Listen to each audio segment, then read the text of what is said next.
But I realized from early that if you go and break the cycle of poverty, my friend, and if you go and lift your family from point A to point B, which is a mission that I hold right now, to take the family to the next level. No one wants my people them live like life and to be improved, and so I've always had that in the back of my head, and I always know that education seems to be one of the best ways you can make that next step in life. You can get a good job, you can start a business, whatever it was. But I just wanted to make sure from as early as I knew myself to make sure me take my book, as they would have, preached I a lot. totally I totally understand that. And, listening to you talk, you have given us a bit of insight in terms of the type of young man you were. Like, you were very alert and aware. So, push me to my next question. If you can share a memory or a moment you experienced during your high school years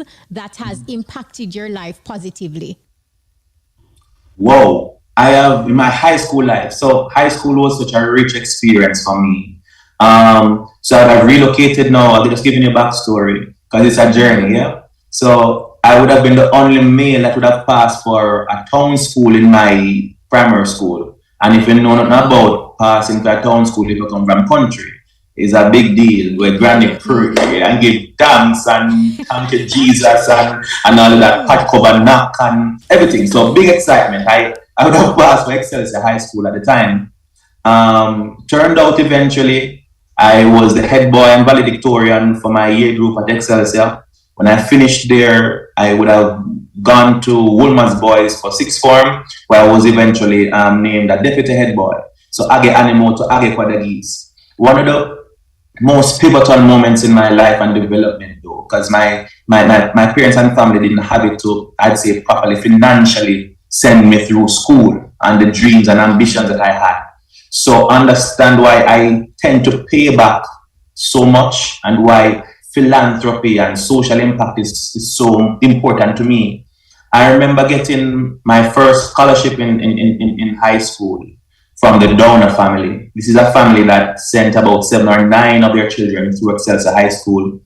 They're all doctors, nurses, pastors, lecturers, mechanics, the Wow. likes. But I remember this family, they basically took me under their wings and would have supported me from about second form all the way throughout high school.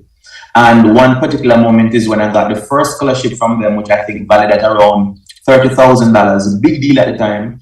And Kishima also got my first laptop.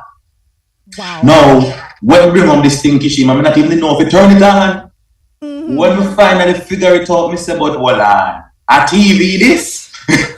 It would have assisted me. So I didn't have to go to the library and spend hours anymore to get my homework and all my assignments done. I now had my own personal laptop. That was a big moment, my first scholarship in high school. And then that family decided to carry me all throughout high school. So I had this scholarship every year. That is perhaps among many. That is perhaps one of the biggest moments of my development and determine the trajectory of my life. I would say throughout my days at Excelsior High and beyond. If I can squeeze in another one with that Of same family, course. yeah, there's so many. So school plays a big part in my life, right? I spent most of my school years at school. When I never had bus fare or lunch money, teachers were there, the school was there, guidance counselors, they know me very well. So me never afraid to go get me lunch coupon, to go collect me free lunch. People usually see me and mock and jeer. It turn around that when I became head boy now, me never have to go join the line to get my lunch. I just knock door and go through and pick up my nice steamed fish and my good nice food. And so all did I laugh Mm. after me in the earlier days with my lunch coupon. Who would I smile now? You understand? So, But so during I during that remember, time, Randy, when because we know children in general can be brutal. So during that yes. point when you're collecting your lunch and they're laughing, did you have a support system, or you were just firm within yourself as a young as a teen at that point to just allow that to roll off your back as if it was nothing? What was that Yeah. like? So it affected me, I'd say. I've always Mm-hmm. been a strong young man. And that's why to this point I don't even like when people go into school and give out things and even call a scholarship. They need the student fund and all of these things. So I Mm-hmm. envision starting a scholarship or some program soon, but we're not gonna call it no need the student. Because yes, you need some help, but for the whole school and everybody, you need a student, it just doesn't sit too well with me. So it would have Mm-hmm. affected me then, but not to the point where I would have been broken or distracted by it because I knew what I was about, right? And I was strong from the get go. This country boy come a town and work become here for work. You understand? I'm about getting a solid foundation, a solid so that I can build on it to take care of myself and my family in the future. So yeah, as a young man, it was challenging to deal with that, and I know a lot of children in school who are on these programs are dealing with that Mm-hmm. stigma, right? It's not the nicest thing for everybody to know, so you need and but hey, most of us have a need. Is it a pride thing? Is it an ego thing? I don't know, but I just know that it's not the nicest thing, and sometimes as children we are very unkind. Young Mm-hmm. people very unkind. But I also remember dealing with that as one thing, but I also had terrible acne throughout my high school years. I've never spoken about this topic before, but I have accomplished a lot reflecting Kishima throughout high school. As I said, I was the head boy at Mm-hmm. Excelsior, deputy at Woolman's, valedictorian. Would have got my first opportunity to travel while preparing for CXC Spanish through the school. Reverend Robinson, bless up yourself, would have insisted that how come the school going to Cuba to practice the Spanish class, the practicing for CXC and the head boy is not going. How come? And me ensure that I was eventually on that trip. Did have to run up and down to get passport started and all of those things, but I never forget these things, But the Mm-hmm. point I'm making here, sometimes you do have bullies in school. I maybe escaped all of this because I was who I was in the school. I was one of the more outstanding students, always representing the school, one of the student leaders. But they acne them, but this spoiled my face, man, and it made me look very ugly, and it affected me. And then sometimes, Mm-hmm. adult trying to step back and say, boy, imagine if I never had these things to deal with in high school. How much more could I have accomplished? Because there are Accomplished. opportunities I stepped Mm-hmm. back from because me never want the girl them see me with them big bumpy or imagine me go a Mm-hmm. festival and the Westwood nice And Westwood ladies would come and see and me with these. these are real problems that children Yes. who are listening are going through, and a lot of them are going through it silently as well. So it is Yeah. good that we can have this open conversation and you can share your journey in that way. We're going to go for a quick time Definitely. signal. Don't go anywhere.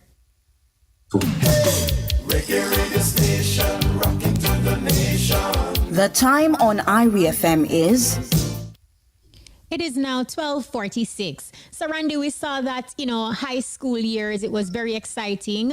You accomplished a lot despite the little glitches, and I'm going to call them little glitches because in truth, you were able to maneuver.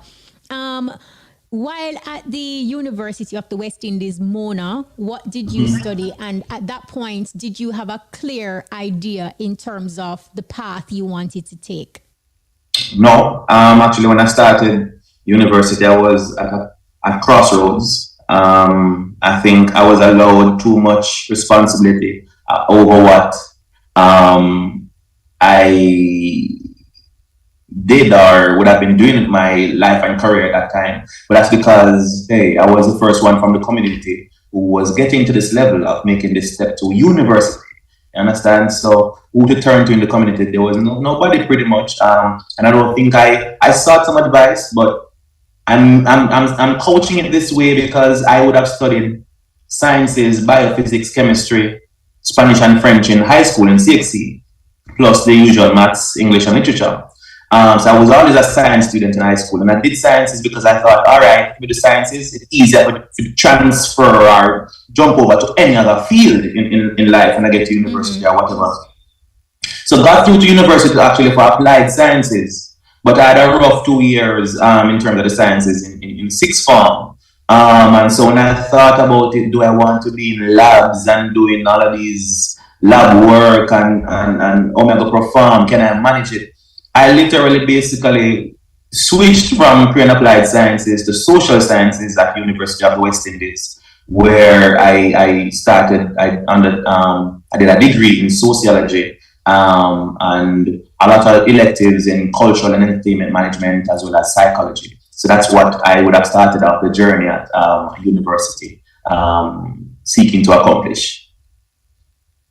But the next area that I want to look at, I know initially you Yes. to make your dream a reality, you actually dropped out of UA.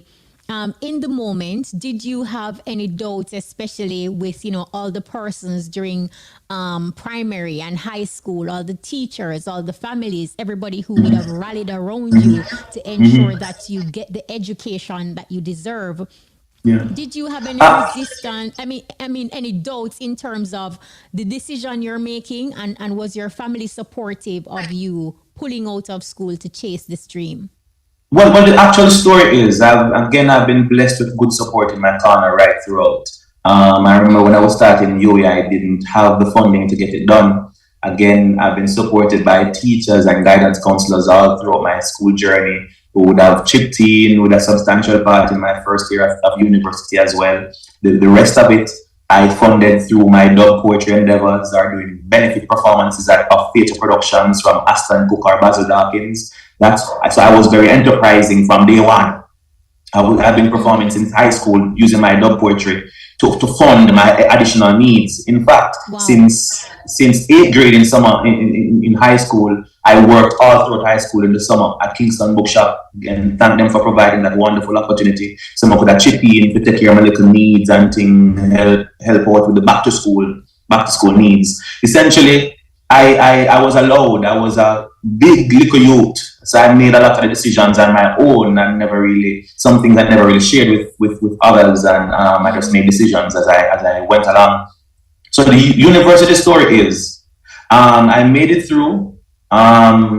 It went from a 3 year thing to I ended up spending what, maybe 4 or 5 years. I had to go part time at some point because of funding and because I had to be doing now more dub poetry. Got a job as a student work at University Bookshop again, thanks to the university team and the bookshop team to get by. Got little bursaries in between as well. So I was always juggling and trying to find ways to make ends meet. And it was difficult, to be honest with you, figuring out how you're going to get by on a day to day basis, on a rush to get clearance from the university to sit your exams and when mid semester is coming up.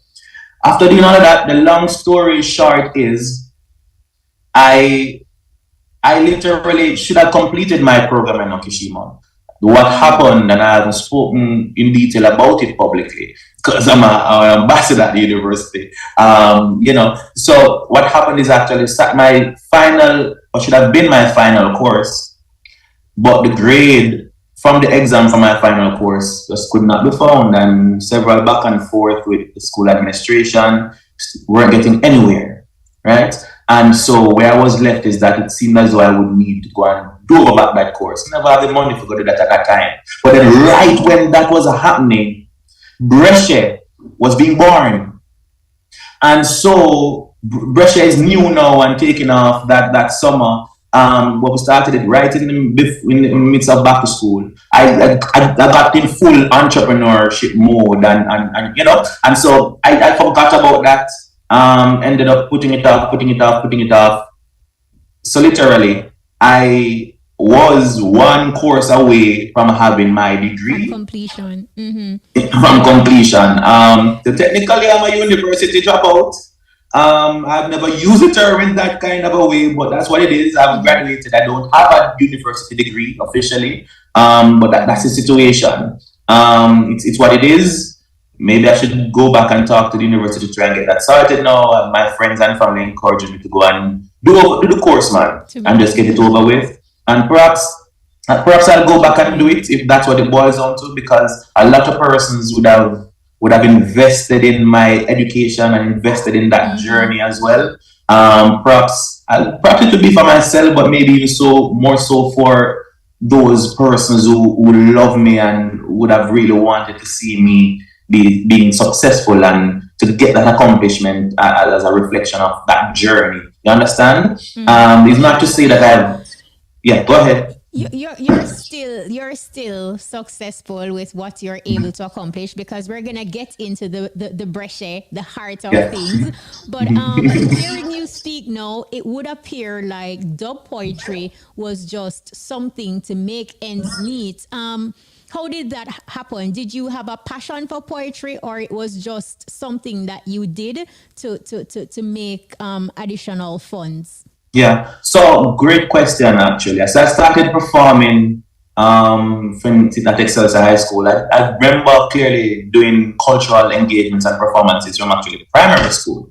So it's important again how important these things are and how important school is and what we expose our children to. It's very important.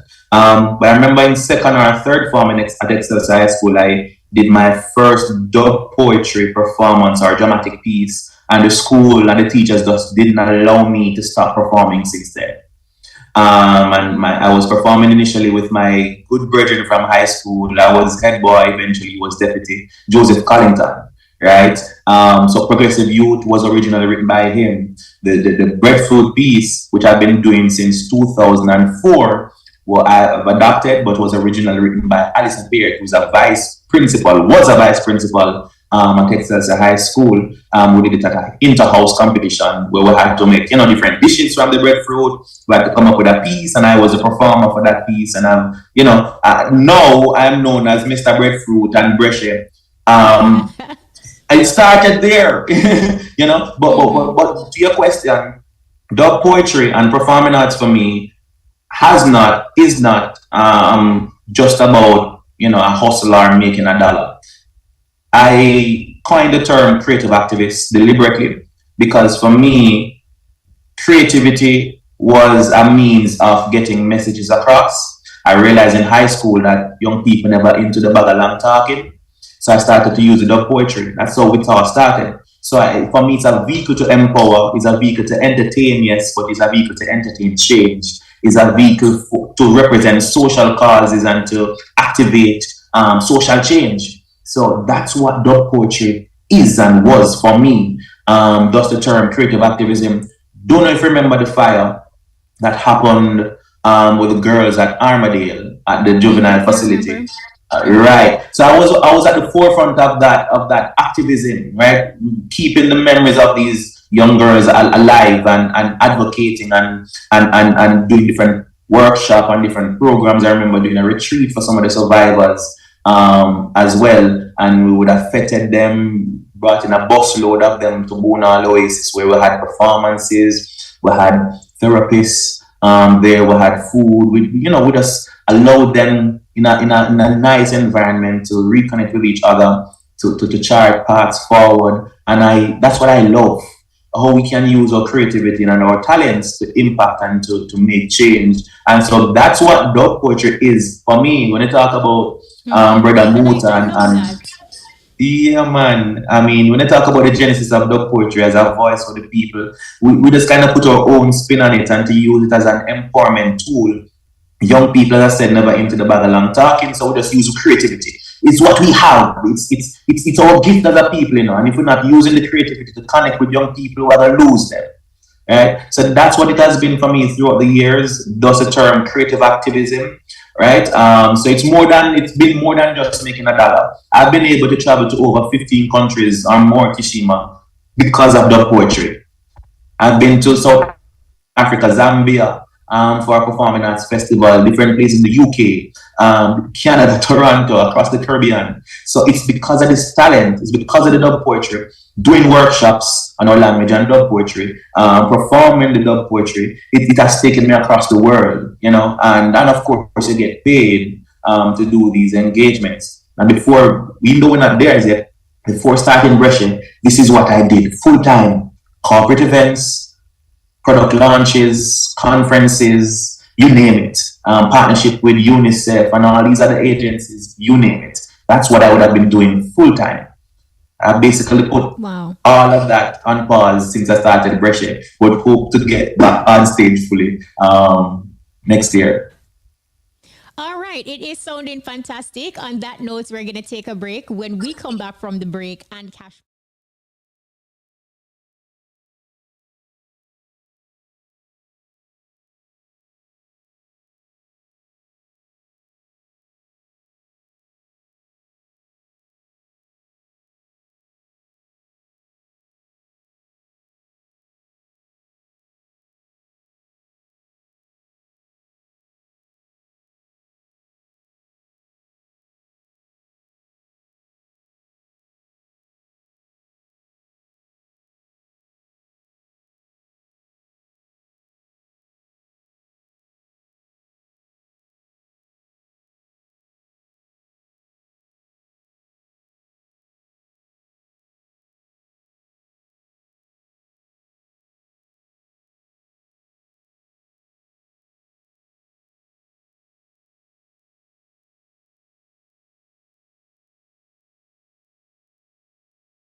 Today's winners. Join us again at 3 p.m. for another chance to win in Hot Pick and Cash Pot special pot draws. Welcome back. If you're just joining us, we are on the road to success and we're journeying with Randy MAKK. Now, Randy, 1 hour is not very long, you know. You realize that we clear half an hour already. So I realize, yeah. Right. Time seems short and having fun, eh? Absolutely. So here we are now, the birth of Breche, Rockfort, Kingston. Take us back to this significant moment, how it all started with you and your brother. All right, so this was maybe about 7.5 years ago. So my brother, Davian, I would have been performing at the time, as I told you, locally, overseas, doing the poetry doing workshops. My brother was working at a department store downtown. I believe it was Amars at the time. But we wanted to do something together. We wanted to do something that would merge our talents, something that would basically set the family up for success, to lay a firm foundation that would build a legacy, you know, something that would help us to really move the needle in terms of getting the family to where we envision it being.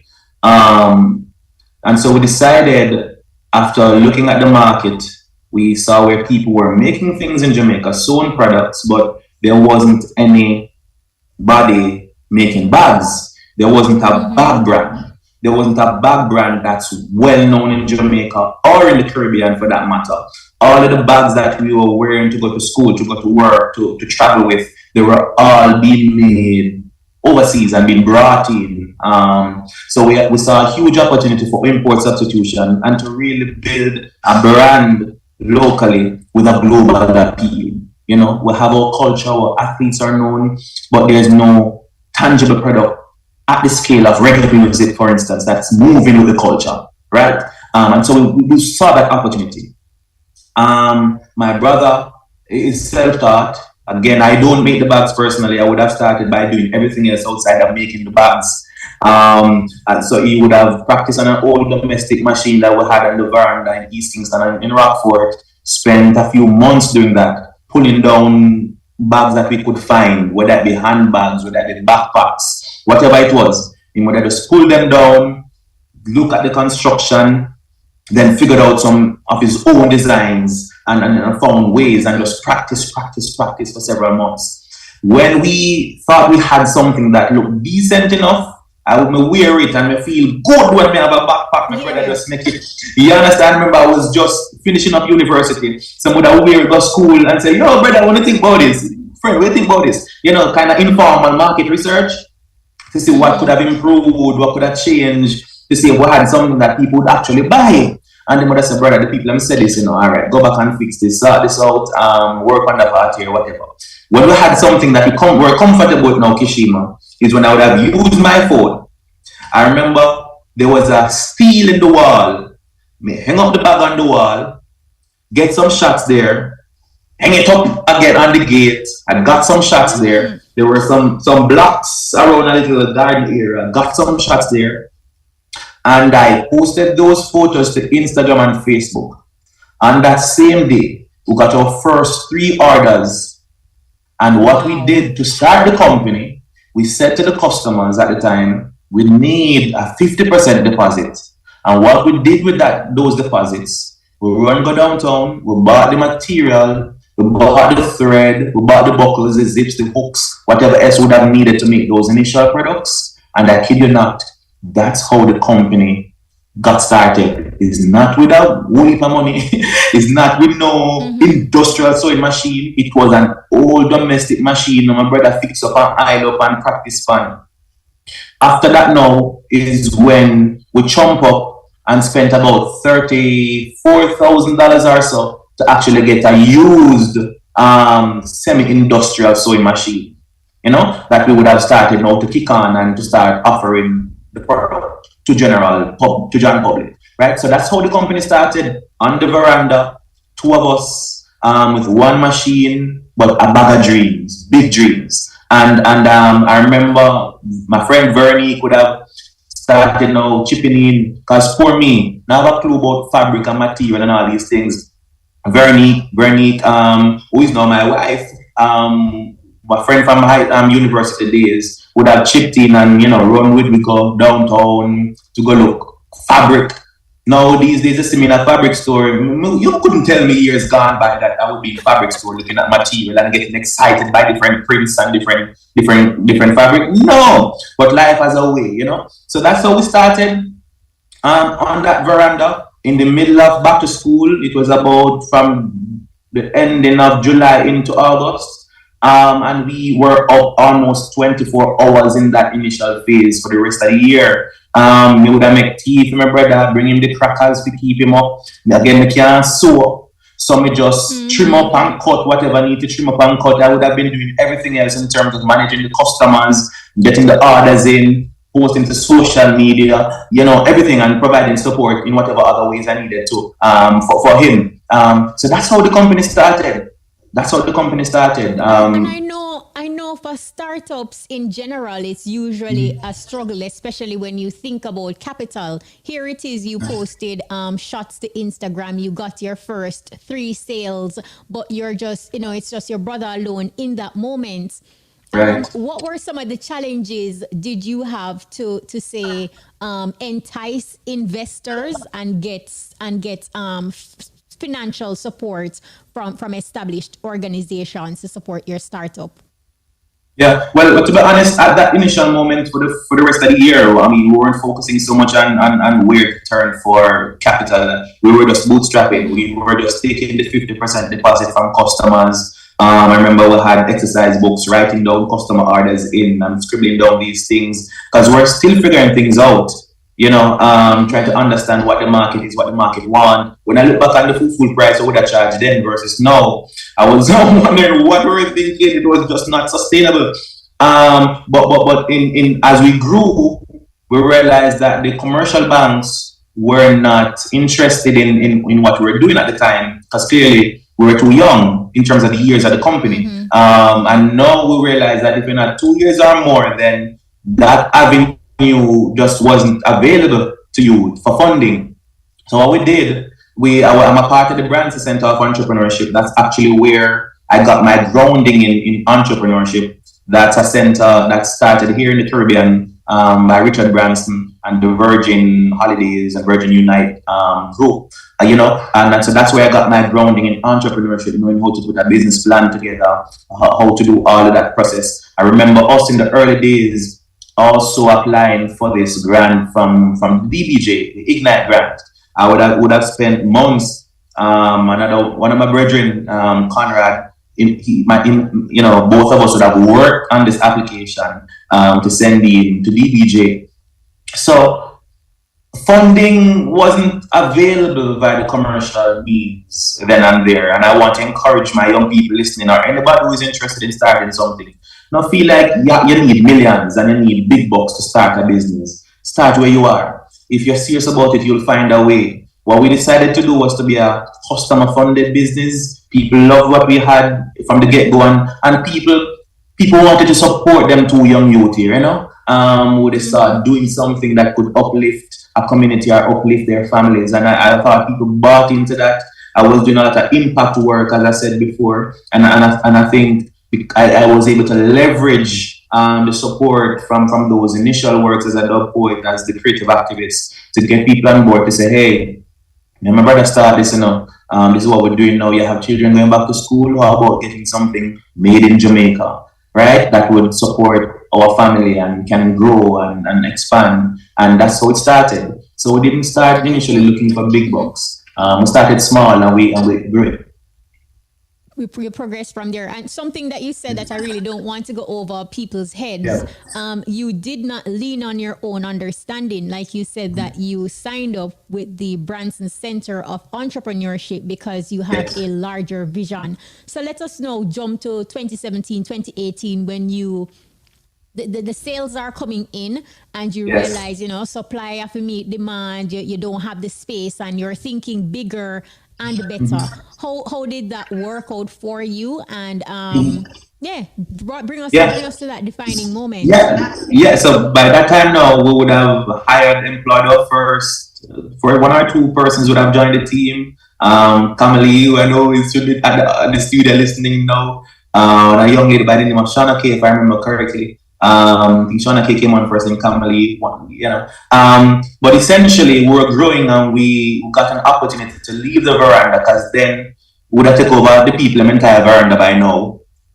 It's not just a little part of the veranda, the entire veranda.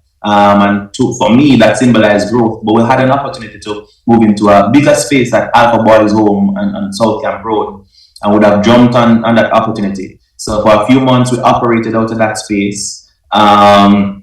Again, the orders were coming in. We were having issues because we'd have find a nice piece of material and then 2 tools we go back to get more of it because the customers them love it and then it done. So we had challenges with inconsistency of supply of raw material locally, right? And we never have the money to go get things from source and bring in container loads and all of those things. So that's one of the major issues we had at that time.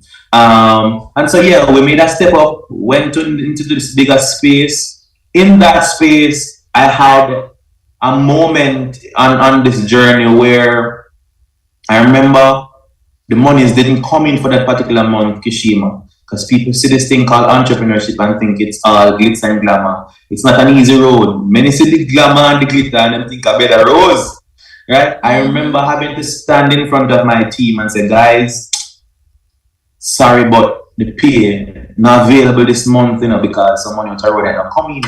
I can tell you, as an entrepreneur, you're going to have to be very vulnerable and you have to face up to these moments. And we always try to treat people the right way, Kishima, is something that we're a stickler for, right? And luckily, we had good relationships with our team members. So when I broke that news to them, nobody never feel the need to cuss we out and go up on social media and say, them wicked boss here or them wicked people here, or whatever the case was. I was very honest with them. I know that, hey, it's going to be delayed. It's not that you're not going to get it, but it's just delayed. Expect it a week or so, or whatever the case is. If there's a desperate situation, come to us one away, let us know so we figure a way out, right? But this is just a reality, and I'm talking real stuff, right? I was nervous, but I couldn't show the team all of that nervousness at the time. But I had to be honest and to get that out. I'm just recounting this because it's important that people understand that you don't go into business just for the financial gains alone. There will be days when the money not make. How passionate are you? Is the vision bigger than just the finances? What is the real why that you're going into business for? I always ask people, your purpose must be deeper than how you're hoping that your pocket will become. So triple bottom line is one of the things I would have learned at Branson Center. People, profit, planet. You need all those three. Take care of people, look out for the sustainability of the planet, and the profit will come.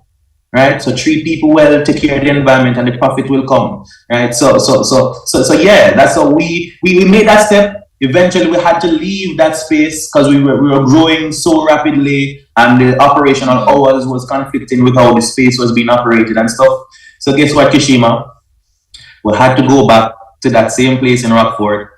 But this time when we went back, we would have grown. So not just the veranda we take over this time. We take over the people in veranda and we take over the people in living room this time as well. So people would have seen that as a step down, but I found encouragement in just that. That when we moved out of this place, we're just on the veranda. But no, we came back with more machines and more people to the point where it couldn't fit on the veranda anymore. We had to take over the living room, living area as well. That symbolized growth. And I said to myself, all right, that's enough encouragement for me. Let's keep going. It was uncomfortable for all of us. The space wasn't ideal. It was far from ideal. But we made it work and we worked and the orders were coming in. So we give thanks that we had work to do and the people were loving the brand and things were moving in the right direction. And we just give thanks. No. Randy, you Yes. have said you're a talker, interviewer's dream, but I really wanted to touch on every aspect of your story and the clock is ticking away. Yes. In the moment though, when sales are coming in, and you also mentioned that your supplies would run out as well. What holds you accountable to ensure that quality is not compromised for the sake of increased profits?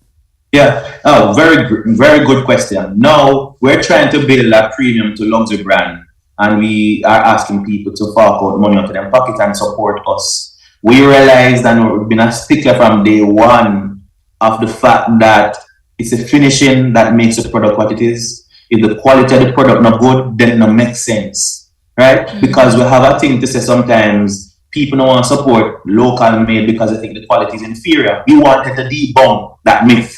We wanted to be known as a brand. Imagine building brand Jamaica so then people from inside and outside think about it. They're thinking about quality products. So that's how we associate well-made products with, say, Italy.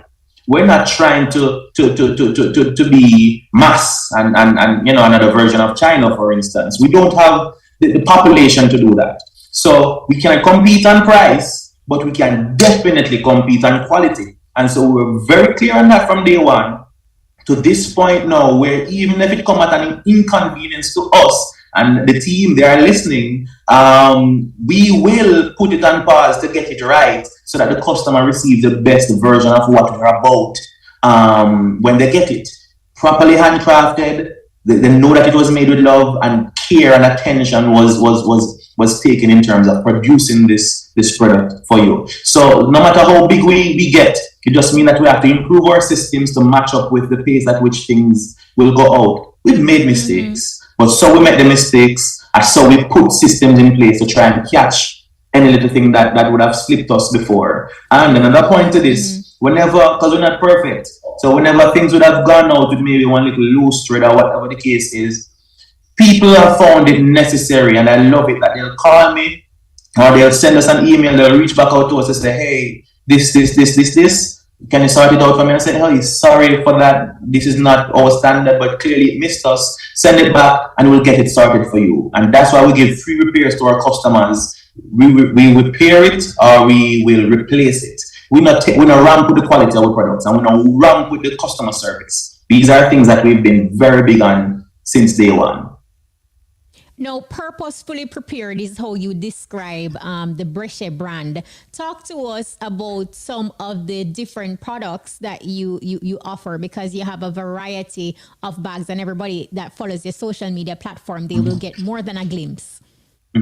Yes. So as you mentioned it, we people see the bags and it's a manifestation of what we're about. But our ethos is to make people, to make families purposeful and prepared, purposefully prepared for life, right? And so when you carry one of our products, our aim is that it will get you from point A to point B in comfort and style, and you'll be more organized.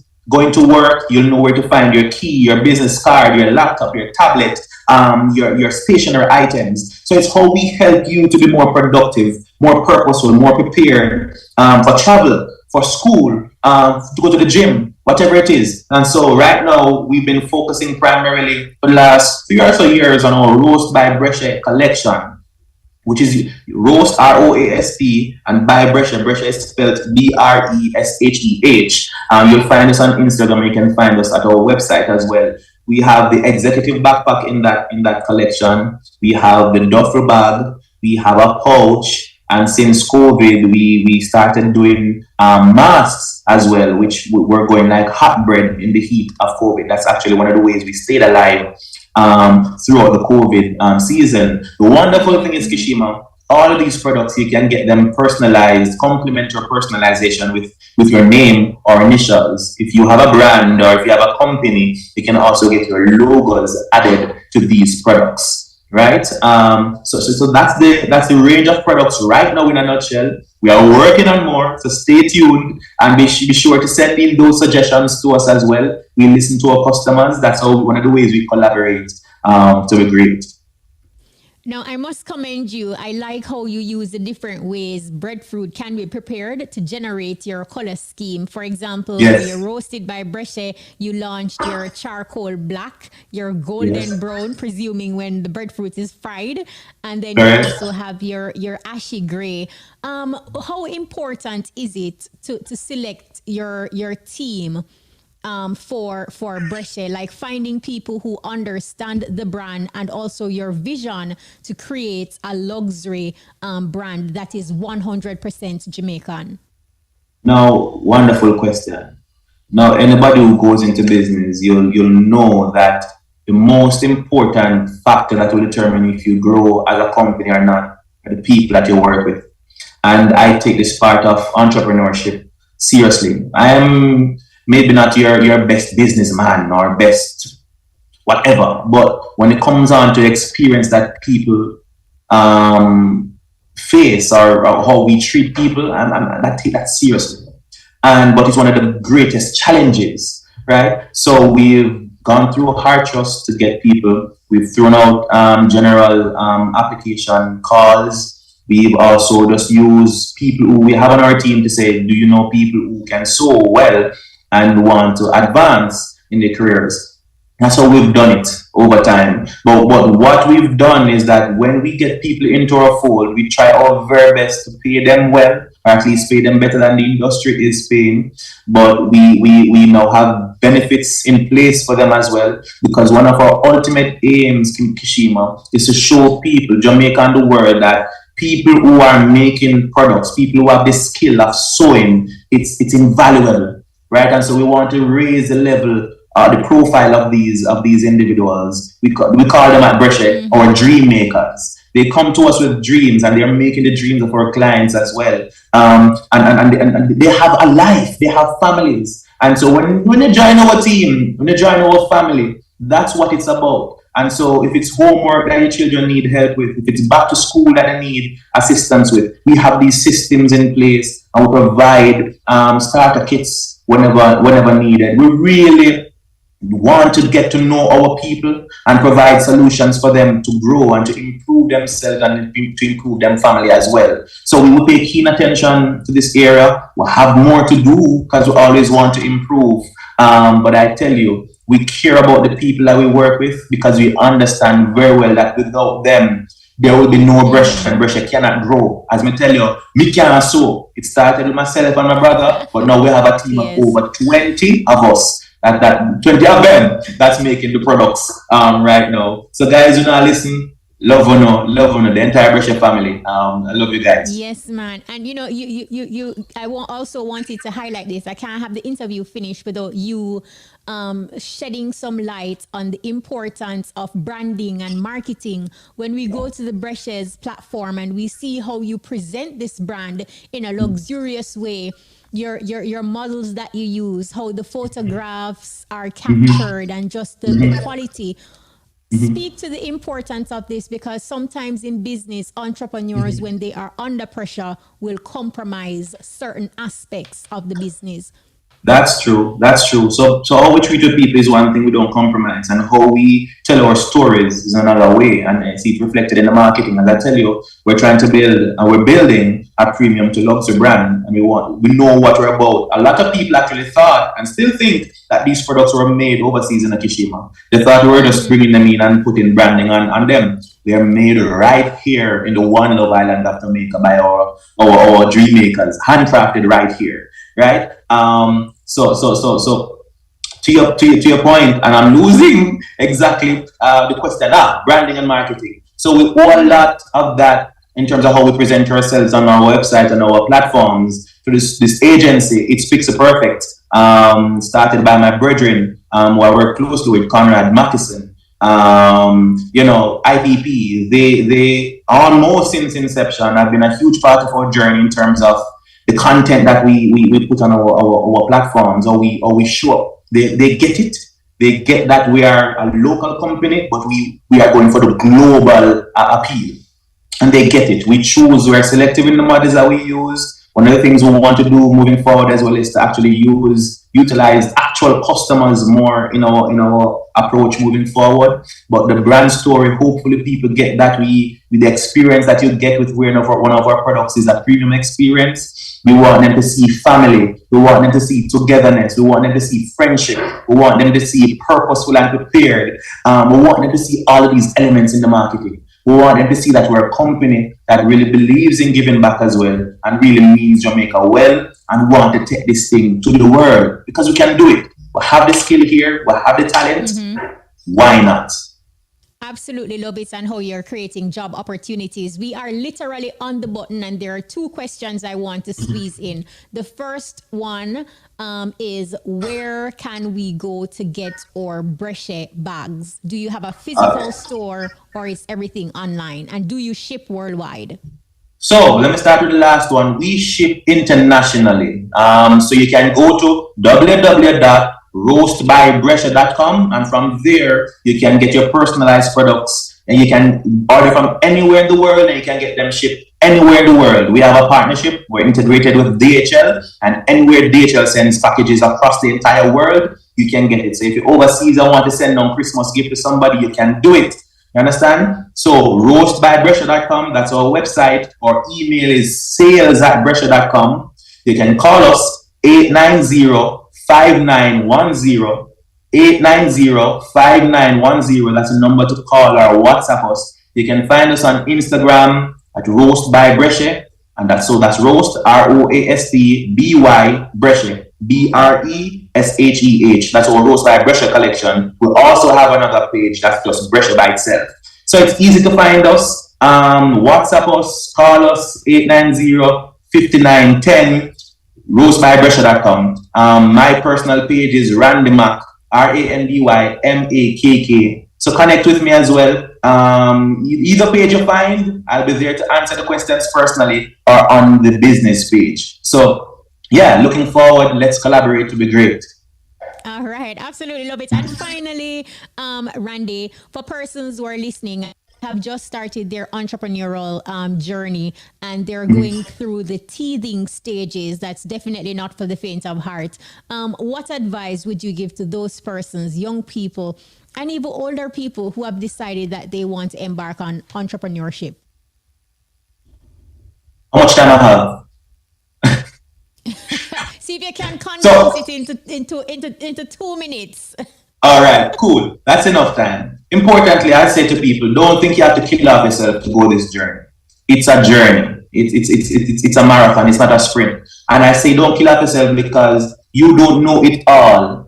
And there is power in collaboration. That's why we have a core value at Brescia that says collaborate to be great. And if you don't remember anything else, just remember that collaborate to be great. So find people you can work with. Understand your weaknesses, understand your strengths, and where you're not the strongest, find a friend, find a colleague who you trust, who you love, who get the vision that you have and partner up. Too many times we think that we must go things alone because we want to get the glory by ourselves, and we think that people are coming and work and take all the shine from me. Why are you really going into business? Is it self-glory? Is it to leave a legacy? Is it to make an impact? Is it to add value? Ask yourself these questions. And so that's one, collaborate to be great. Again, understand that you must be entering business not just for financial gains. Know your why. What is the real purpose? What is the deep thing that's so larger than life that will keep you going when the money not come in, when people are trying to kill your dreams, when things aren't going good? What gets you up in the mornings? That for me, it's because I know everything that I'm doing with Brescia is towards making people and families more purposeful, more prepared than they were yesterday. Right? So collaborate to be great. Know that you don't have to do it alone. All right? Very important. Understand your why, understand your purpose, and carefully share your dreams with, because you do have some people who are not dream makers, but they are dream killers. Surround yourself with the right people, and once your ambition is there to back up your dream, get yourself into the right places. For me, one of those places was Branson. I'm traveling and the opportunities to learn. You have to learn to read if you really want to get to that next level. So that's some of the things that I leave with my friends out there who are thinking about going into business. Collaborate to be great. Collaborate to be great. Wow, Randy MAKK, thank you so much. Those were some awesome gems that you have shared with us. We wish Brescia all the best. I have not received my personal Brescia bags, but I did my research and had conversations with enough people who tell me a show off how them Brescia bag and quality is like no other. So big up yourself and continue being great. So thank you so much for having me, Kishima. And we look forward to getting your bag started. It's gifting season. So somebody, maybe one of your listeners, maybe somebody from the pressure team will decide to set you up. Who knows? But I want to say to individuals and corporate companies, it's gifting season, so it's the ultimate companion. Come link us and get your Rose by Pressure products. Thanks for having me. So it's online, no problem. Randy McLaren. Randy McLaren. Man, I come from. AKA Randy Mack. You ever try Stick and stay. Salt. See you on the flip side of this quick break. Reggae radio station, rocking to the nation. The time on Irie FM is It is now 1:35. Get a juicy the classic from Wendy's. Wendy's Dave's Classic, the juicier, tastier burger. The time by Wendy's is It is now 1:35 and the messages are flowing in. This person says, look, I need a Brescia bag. I am so in love.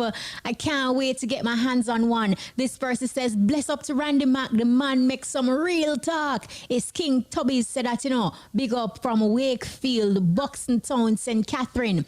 This person says, wow, Queen Kish, quite another inspirational, motivational interview. True entrepreneur indeed and people person, guidance. Bless up yourself, Randy Mack.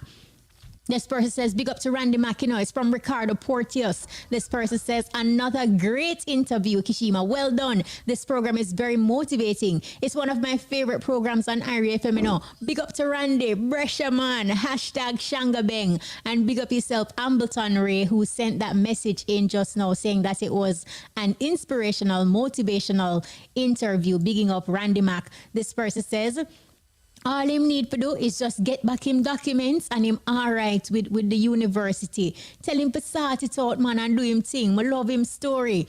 This one says, big up Ice Cream Paradise Upper Mall Road. Ice cream shop. Big up to Randy Mack with tuning Radio Buck. This one says, good afternoon, Kishima. It's Irie Muma locked in. What a great interview with Randy Mack. I love it. Keep up the good work, Randy. Continue doing what you're doing, yeah? This person says, Kishima, blessed interview with Randy Mack. In life, a man only fail if you fail to try. Never look down on anyone in life. It's Prince Jasper from Top Road, Darliston, Westmoreland, locked in. And he says, big up to Miss Junie Cook Shop. This one says, good afternoon, Kishima. It's Barry Back. Oh, gosh, me love the interview. Too much crime and all of that are going in Jamaica, and it's just good to hear some positive vibes on the radio. Big up yourself. Martin the Barber in Augustone locked in says, blessings, Kishima. Randy Mack is one of them true, authentic Jamaican. Loving the interview. Please big up Iris Wang, Miss Bishop, aka Miss Maureen from Ibis Corner, Sammy Rocktone, Sharon the Rasta from Open Land, and Burns, my sister-in-law, always locked in. And this one says, it's Crazy Glue from Hartford, Portland. Blessed love, Kishima. I love the positive energy with Randy Mack. The interview sell off. All right. Big up yourself. See you on the flip side of this break. Celebrate Jamaica's independence with Ray and Nephew White Overproof Rum, the official spirit of Jamaica.